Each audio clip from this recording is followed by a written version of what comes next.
है।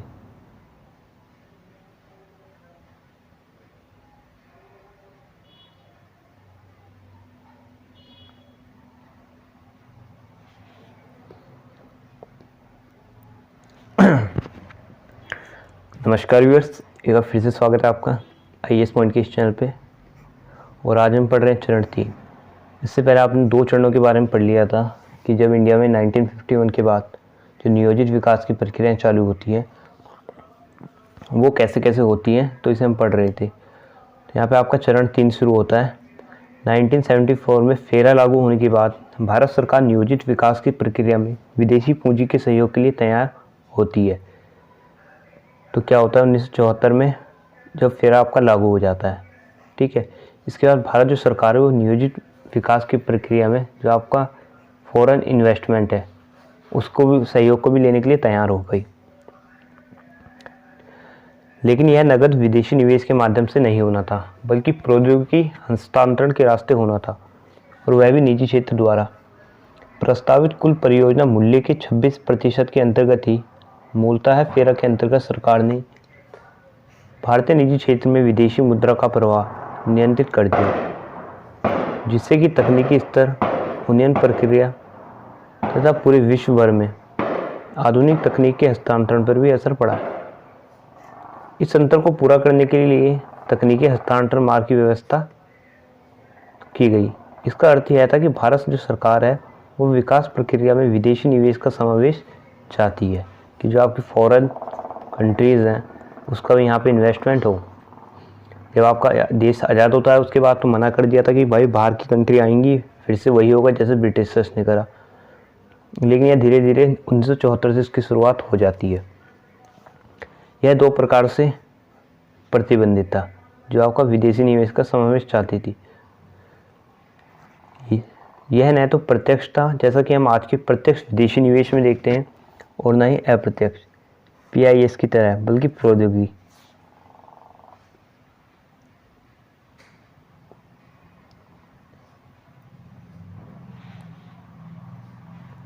हस्तांतरण के माध्यम से ही विदेशी निवेश आना था। दूसरा है विदेशी उपक्रम केवल उन्हीं क्षेत्रों में प्रवेश पा सकते थे जो कि भारतीय निजी क्षेत्र औद्योगिक नीति संकल्प 1956 की अनुसूची B के अंतर्गत के लिए खुले थे। भारत सरकार के एकाधिकार के अंतर्गत जो भी उद्योग आते थे उनमें उनका प्रवेश बंद था। जो भी आपकी इंडियन गवर्नमेंट थी उसके अंतर्गत जो भी इंडस्ट्रीज आती थी वहाँ उनका जो प्रवेश था वो बिल्कुल बंद था, जो आपका फॉरेन इन्वेस्टमेंट था।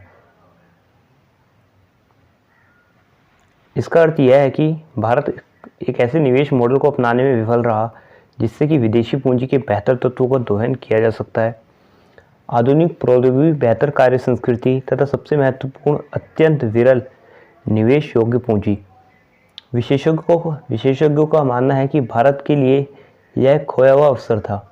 1965-66 तक मलेशिया, इंडोनेशिया, थाईलैंड तथा दक्षिण कोरिया जैसे दक्षिण पूर्वी एशियाई अर्थव्यवस्था ने प्रत्यक्ष तथा अप्रत्यक्ष दोनों प्रकार के विदेशी निवेश के लिए खुल गई थी।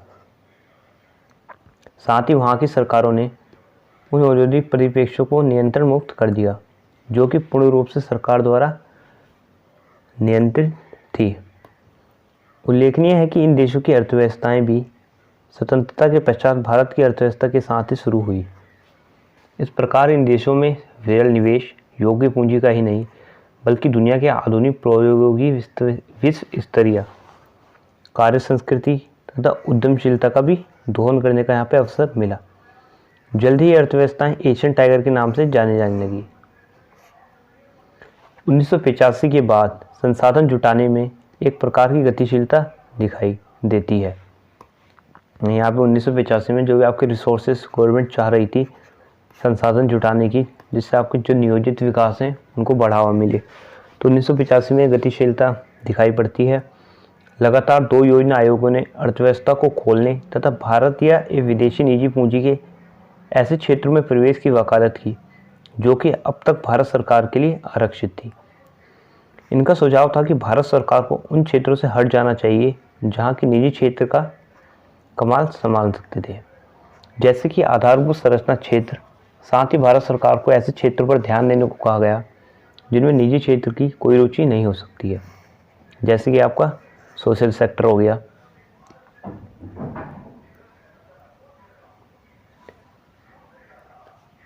इस अर्थ में इस दौरान हम भारत की सरकार के अंदर एक वैचारिक बदलाव देखते हैं, जो कि आर्थिक विकास प्रक्रिया में निजी क्षेत्र की सक्रिय अथवा केंद्रीय भूमिका के पक्ष में था।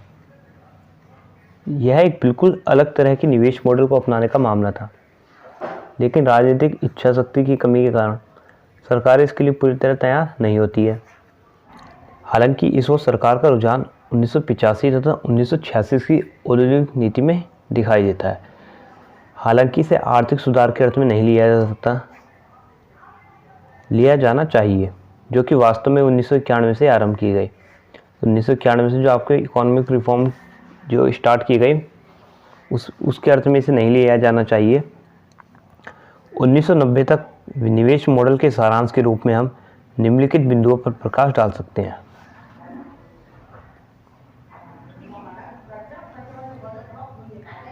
पहला है, सरकार की अर्थव्यवस्था में सर्वप्रमुख निवेशक बनी रही और विशेषज्ञों का मानना है कि भारत एक उचित निवेश मॉडल को अपनाने में विलंब करता रहा है, जिससे कि निजी क्षेत्र की क्षमता का उपयोग विकास प्रक्रिया में किया जा सकता। जो गवर्नमेंट आपकी वो अर्थव्यवस्था में सर्वप्रमुख निवेशक बनी रही, इनकी सारी जो भी काम होते थे उसी में सब इन्वेस्टमेंट वो करती थी, जो प्रॉफिट होती थी वो सब गवर्नमेंट के हाथों में होता था।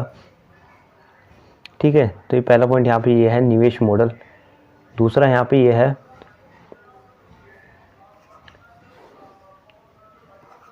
1960 के दशक के अंत तक 1980 के दशक तक राष्ट्रीयकरण के अभियानों के साथ साथ सार्वजनिक क्षेत्र पर भी जोर बढ़ता जा रहा, जबकि इस समय तक दक्षिण पूर्व एशियाई अर्थव्यवस्थाओं में सार्वजनिक क्षेत्र की इकाइयों का निजीकरण कर उनका घाटाग्रस्त इकाइयों से लाभ कमाने वाली समाजोन्मुख इकाइयों में रूपांतरण कर दिया गया था और यही वृद्धि एवं विकास के वास्तविक चालक बन गई थी।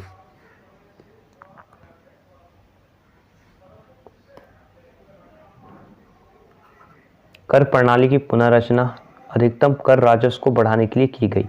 जब भी कर प्रणाली की पुनर्रचना की जाती है, जो भी टैक्स होते हैं, जिसके कारण और वंचना के साथ ही नागरिकों पर कर का बोझ बहुत बढ़ता गया। भारत सरकार गैर योजना खर्चों में कटौती करती रही।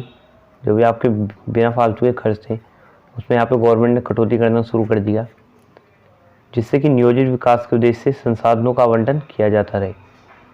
इससे शिक्षा एवं स्वास्थ्य जैसे अनिवार्य क्षेत्रों में भी खर्चा कम कर दिया गया।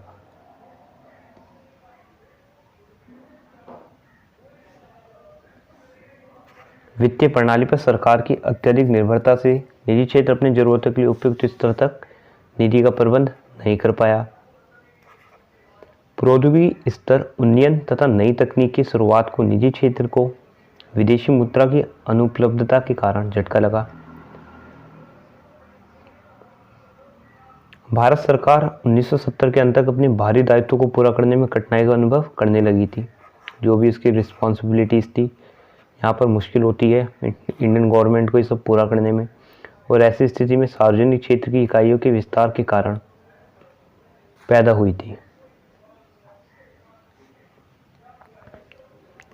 इस मॉडल में निधि के प्रमुख स्रोत थे सरकारी कर राजस्व, आंतरिक लेनदारी, बाहरी लेनदारी तथा मुद्रा का मुद्रण।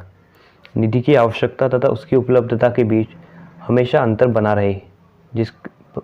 बना रहा, जिसके कारण सरकार के निवेश लक्ष्य पूरे नहीं किए जा सके। साधारण इन्वेस्टमेंट जितने भी करते हैं यहाँ पे, उनके भी निवेश लक्ष्य पूरे नहीं हो पाते हैं। इसी बीच अधिरचना क्षेत्र में कमी से एक बड़ा संकट खड़ा होने लगा। 1960 के दशक तक भारतीय निजी क्षेत्र इस परिप्रेक्ष्य में प्रवेश का इच्छुक था, जिससे कि पर्याप्त आधारभूत संरचना का विकास किया जा सके। लेकिन कुछ कारणों से हम देखते हैं कि इन क्षेत्रों में भारत का सरकार का एकाधिकार बना रहा। भारत जितने भी रिसोर्स मतलब कंपनी वगैरह थी, वो उनका एकाधिकार था गवर्नमेंट का। चरण 4 यहाँ पे देखते हैं 1991 के बाद। अर्थव्यवस्था के मूलभूत तत्व में जारी कमजोरी तथा इसके पश्चात खाड़ी युद्ध के पश्चात भारत 1980 के दशक के अंत तक भुगतान संतुलन के एक बड़े संकट से दो चार हुआ। इससे बढ़ने के लिए भारत को वित्तीय मदद के लिए अंतर्राष्ट्रीय मुद्रा कोष IMF, जो जितने भी वो होते हैं आपके, ये वर्ल्ड लेवल पे काम करता है और जितने भी अगर किसी को लोन वगैरह की ज़रूरत हो किसी कंट्री को तो ये देती है, के पास जाना पड़ा। IMF ने कुछ शर्तों पर सहायता देना स्वीकार किया गया और इन्हीं शर्तों को पूरा करने के लिए 1991 में आर्थिक सुधारों की शुरुआत हुई। तो 1991 में भारत की जो स्थिति थी भुगतान संतुलन की, वो एक बड़े संकट से दो चार हो गई थी। काफ़ी आर्थिक स्थिति थी भारत की यहाँ पे ख़राब हो जाती है, उसके कारण उसे लोन लेना पड़ता है IMF से, इंडियन मॉनेटरी फंड से। लेकिन उन्होंने कुछ ऐसी शर्तें रखी भारत के सामने जिससे इकोनॉमिक रिफॉर्म की शुरुआत होती है, जो आपके 1991 में हुए।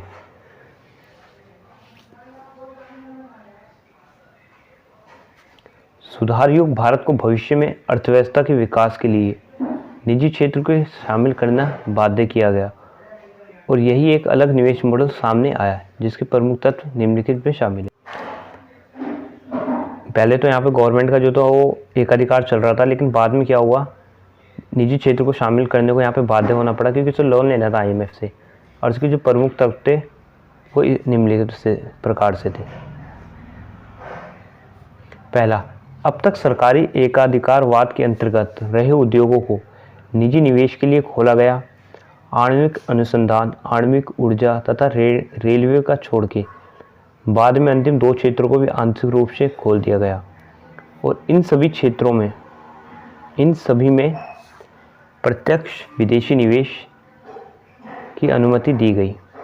अब क्या होता था, पहले क्या होता था, इंडिया के जो फॉरेन कंट्रीज़ हैं या फॉरेन कंपनी जो है वो इंडिया में इन्वेस्ट नहीं कर सकती थी, लेकिन अभी इन सब के लिए खोल दिए गए, यहाँ इन्वेस्ट अब कर सकती थी जो भी बाहर के देश हैं और कंपनीज़ हैं। यहाँ आधारभूत संरचना क्षेत्र के लिए निवेश मॉडल सरकारी नियंत्रण से निजी नियंत्रण में रूपांतरित हुआ। आने वाले समय में भारत सरकार ने सार्वजनिक निजी भागीदारी के विचार को एक नए निवेश मॉडल के रूप में प्रश्रय मिला, जिसके माध्यम से निजी क्षेत्र को उन परिप्रेक्ष्यों में आने के लिए पर्याप्त स्थान तथा आत्मविश्वास प्रदान किया जा सके।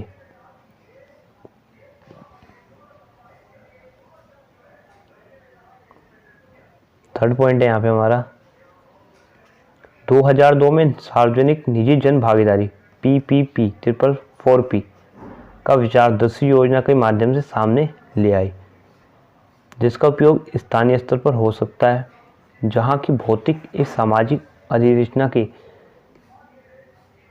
सर्जन के लिए स्थानीय संसाधनों को जुटाया जाता है। इसकी जो शुरुआत है वो जल संभरण प्रबंधन क्षेत्र में सफलतापूर्वक की जाती है।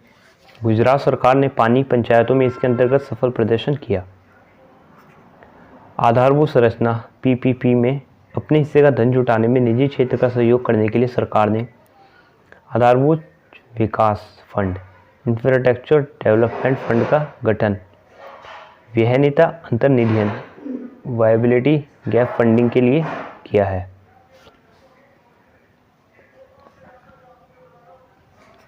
PP के आम विचार के अंतर्गत सरकार ने निवेश मॉडल के कुछ अन्य विकल्पों को भी सामने रखा, जैसे BOT, BOOT, boat, BLT operator. तो इन सबको यहाँ पे विचार सामने रखती है जो निवेश मॉडल के लिए गवर्नमेंट करती है। सामाजिक क्षेत्र के विस्तार के लिए संसाधन जुटाने में सरकार ने विशेष ध्यान दिया है, लेकिन सरकार के नज़रिए से इस क्षेत्र से सम्यक एवं सस्मय विकास में अभी अपर्याप्त निधि एक समस्या है। इस प्रकार 2012 तक सरकार ने निजी क्षेत्र की भागीदारी को शामिल किया, मुख्य रूप से शिक्षा तथा स्वास्थ्य में PP के माध्यम से। हालांकि अभी इसकी औपचारिक शुरुआत नहीं हुई थी, जो आपका PPP था, लेकिन फिर भी इसके माध्यम से शिक्षा और स्वास्थ्य में उसमें योगदान देती है। इसी बीच कॉर्पोरेट सामाजिक दायित्व का प्रावधान कंपनी अधिनियम 2013 में किया गया। इससे धन की कमी से जूझ रहे क्षेत्र में निधि का प्रभाव बना रहा। 2015 की शुरुआत तक सरकार ने सार्वजनिक क्षेत्र को CSR के तहत सीधे भारत को स्वच्छ भारत अभियान में योगदान करने को कहा है, क्योंकि कॉर्पोरेट क्षेत्र में अपने निवेश की जरूरतों के लिए पर्याप्त संसाधन जुटा सकता है। सरकार से पूरी कर संरचना, वित्तीय संरचना तथा राजकोषीय नीति की पुनर्रचना की शुरुआत की गई है। अब क्योंकि विकासात्मक जरूरतों के लिए अर्थव्यवस्था में निजी सहभागिता पर अधिक निर्भर रहने वाली है। जो अर्थव्यवस्था है वो आपकी अब जो है वो निजी सहभागिता पर अधिक निर्भर रहने वाली है। सरकार ने धन के खर्चे पर कुछ पाबंदियां लगाई और राजकोषीय शुद्धिकरण को प्रक्रिया शुरू हुई। सब्सिडी को लक्षित करने के मामले पर जोर दिया जा रहा है। उनके बेहतर वितरण व्यवस्था, कैसे उन्हें बेहतर तरीके से यहाँ पे बांटा जा सकता है, इस पर ध्यान दिया जा रहा है। साथ में पेंशन सुधार आदि पर भी जोर दिया गया, जिससे कि सरकार ने अपने वित्तीय बोझ की कमी कम कर सके तथा निजी क्षेत्र के लिए अर्थव्यवस्था में पर्याप्त धन का प्रभाव बन सके। जो आपका प्राइवेट सेक्टर है ज़्यादा से ज़्यादा जो धन है वो एकत्रित कर सके। आम जनता की निवेश की जरूरतों एवं खर्चों का ध्यान रखने के लिए सरकार सस्ती ब्याज दर वाली व्यवस्था, सही वित्तीय पर्यावरण, स्थिर मुद्रास्फीति एवं विनिमय दर आदि के प्रति संकल्पबद्ध है। वृद्धि प्रक्रिया को समावेशी बनाना अब सरकार की घोषित नीति है। तो ऐसी कुछ 3-4 यहाँ पे पॉइंट है जो बात करते हैं आपके इकोनॉमिक रिफॉर्म जो होते हैं, उसके बाद क्या क्या शर्तें थी और किस तरीके से बदल चुकी थी कंडीशन। ठीक है, तो यहाँ पे हमारा अब ये टॉपिक ख़त्म हो जाता है और ये नेक्स्ट टॉपिक पढ़ते हैं हम। केंद्रीय क्षेत्र योजनाएं एक केंद्र प्रायोजित योजना है, central sector schemes and central sponsored scheme. ठीक है, तो ये क्या होती है? तो भारत में जो था, जब विकास की शुरू होती है विकास की प्रक्रियाएं, तो 2 प्रकार से होती हैं। विकास की जो योजनाएं होती है वो 2 प्रकार की होती है। एक तो होती है आपकी केंद्रीय योजनाएं, ठीक है, और दूसरी होती है केंद्र द्वारा प्रायोजित योजनाएं। ठीक है, एक होती है सेंट्रल सेक्टर स्कीम और दूसरी होती है सेंट्रली स्पॉन्सर्ड स्कीम। इन दोनों का जो नाम है वो केंद्र सरकार की ओर से दी गई खर्चे के आधार पर रखे गए हैं। केंद्रीय योजना क्या होती हैं आपकी? ये वो योजना होता है जिन्हें केंद्र सरकार पूरी तरह से पैसा यहाँ पे देगी, जितना भी वित्त है वो पोषित करेगी। केंद्रीय योजनाओं में जितना भी आपका प्लानिंग्स में लगेगा, जो भी आपके डेवलपमेंट होंगे, उनकी जो भी योजनाएं होंगी, वो सारा पैसा यहाँ पे सेंट्रल गवर्नमेंट जो है वो खर्च करेगी यहाँ पे। ठीक है, लेकिन आपका जो ये केंद्र प्रायोजित योजना है, इसमें ऐसा होता है, ये स्टेट और सेंट्रल ये दोनों मिलकर इसमें वित्त पोषित करते हैं, यानी कि इसका खर्चा उठाते हैं। जो भी आपका इसमें डेवलपमेंट की योजनाएं जो होंगी, विकास की जो योजनाएं होंगी, उसका ये खर्चा दोनों मिलकर उठाएंगे।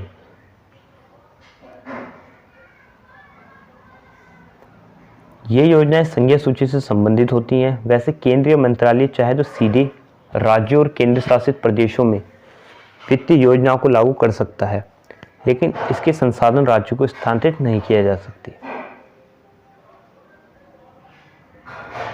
संघीय बजट 2016-17 के अनुसार भारत सरकार द्वारा इन योजनाओं, जिनकी संख्या 1500 थी, की पुनर्रचना की गई। अब इनकी संख्या मात्र 300 रह गई है। जब ये पुनर्रचना के बाद, पुनर्रचना का उद्देश्य व्यय आच्छादन, ओवरलैपिंग को रोकना था तथा प्रबंधन, मॉनिटरिंग एवं मूल्यांकन को बढ़ावा देना है।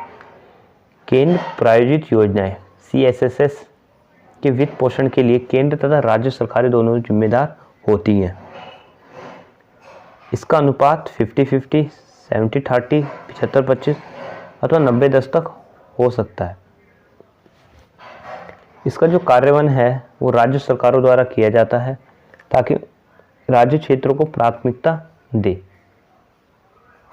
जिस राज्य आपका वो उन क्षेत्रों को प्राथमिकता दे जिन पर तत्काल ध्यान देना जरूरी है। इन योजनाओं के लिए धनराशि या तो राज्य की समेकित निधि, कंसोलिडेटेड फंड ऑफ स्टेट के द्वारा, अथवा राज्य जिला स्तरीय स्वायत्त निकाय कार्यान्वयन एजेंसी को सीधे स्थानांतरित की जाती है। बैदल समिति की रिपोर्ट 1987 के अनुसार केंद्र प्रायोजित योजनाओं को ऐसी योजनाओं के रूप में परिभाषित किया गया है जो केंद्रीय मंत्रालयों विभागों द्वारा प्रत्यक्षतः वित्त पोषित की जाती है तथा जिनको राज्य सरकारों या उनकी एजेंसियां लागू करती है। इससे कोई अंतर नहीं पड़ता कि उनकी वित्तीय फाइनेंसिंग की परिपाटी क्या है, बशर्ते वे संघीय सूची के अंतर्गत आती है।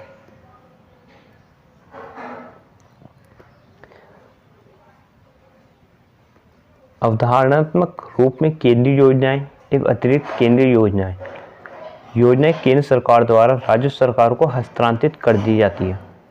दोनों योजनाओं में अंतर का कारण इनका ऐतिहासिक विकास, इनकी बजटीय प्रावधान तथा धनराशि का नियंत्रीकरण एवं विमुक्ति में है। केंद्र प्रायोजित योजनाओं के लिए संबंधित मंत्रालय के अंतर्गत बजटीय प्रावधान किया जाता है और वही इनके लिए राशि विमुक्ति का प्रबंध करते हैं। तो यहाँ पे यह टॉपिक भी खत्म हो जाता है आपका। और केंद्रीय योजना सहायता, इसे हम नेक्स्ट वीडियो में पढ़ेंगे। ठीक है, अभी आपने दोनों के बारे में पढ़ा, जो केंद्रीय योजना होती है, केंद्र प्रायोजित योजना होती है, वो कैसे अलग अलग होती हैं। फिर अगली वीडियो में हम ये देखेंगे केंद्रीय योजना सहायता, केंद्र को जो योजना बनती है वो सहायता कौन देता है। ठीक है, तो अगर आपको ये लेक्चर पसंद आया तो इसे शेयर कीजिए दोस्तों के साथ, वीडियो को लाइक कीजिए, अगर चैनल पे नए हो तो इसे सब्सक्राइब कीजिए। जल्दी मिलते हैं एक नई वीडियो के साथ। Thank you.